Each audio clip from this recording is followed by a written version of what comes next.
सोचिए आपने किसी प्रोजेक्ट में मेहनत की कमाई इन्वेस्टमेंट कर दी, बिल्डर ने बड़े बड़े होर्डिंग्स लगा दिए, पोजेशन विद इन 36 मंथ्स और 5 साल बाद भी साइट पर सिर्फ और सिर्फ ईंट और पत्थर के ढेर ही दिख रहे हैं।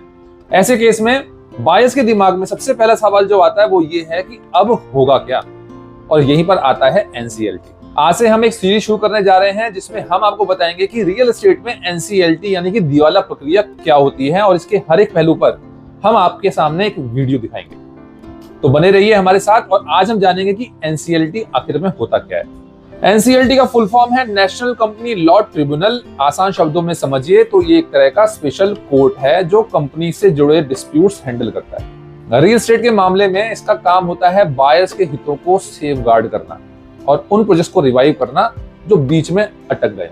अब एक लॉजिकल सा सवाल, क्या वाकई में एनसीएलटी हमेशा बायर्स के लिए अच्छा साबित हुआ है? देखिए, पिछले कुछ सालों का गवर्नमेंट डाटा अगर देखें तो एनसीएलटी के थ्रू कई बड़े प्रोजेक्ट्स जो हैं वो रिवाइव हुए हैं। 2017-18 में जब इंसॉल्वेंसी और बैंक्रप्सी कोड जो लागू हुआ था उसके बाद से 200 से ज्यादा रियल एस्टेट केसेस जो हैं वो एनसीएलटी में पास किए गए हैं। कई प्रोजेक्ट्स में नए डेवलपर्स अपॉइंट हुए हैं और कई बायर्स को फ्लैट मिलना शुरू हुआ है। हाँ, कई केसेस में डिले भी हुआ है क्योंकि लीगल प्रोसेस अपना टाइम लेता है।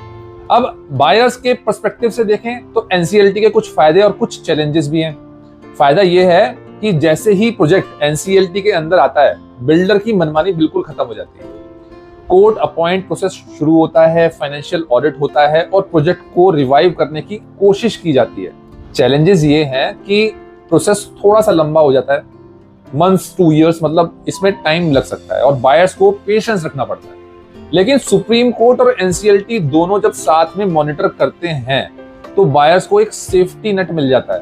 पिछले कुछ सालों में हमने देखा है कि ऐसे प्रोजेक्ट्स की क्रेडिबिलिटी मार्केट में बढ़ जाती है क्योंकि लोग जानते हैं कि अब डिलीवरी के चांसेस जो है वो कहीं ज्यादा स्ट्रांग हो चुके हैं। तो एनसीएलटी कोई मैजिक वैंड नहीं है जो प्रोजेक्ट को अगले दिन ही पूरा कर देगा, लेकिन एक सिस्टम जरूर है, एक फ्रेमवर्क है जो बायर्स को एक स्ट्रक्चर्ड रास्ता देता है ताकि उनके जो पैसे हैं वो पूरी तरीके से डूबे नहीं।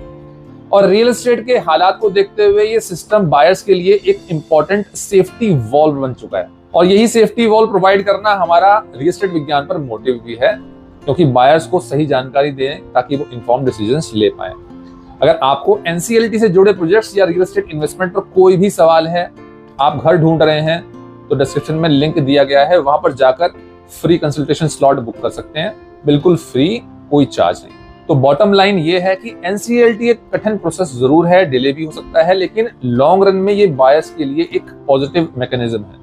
इसको नेगेटिव नहीं बल्कि एक करेक्टिव स्टेप की तरह देखना चाहिए।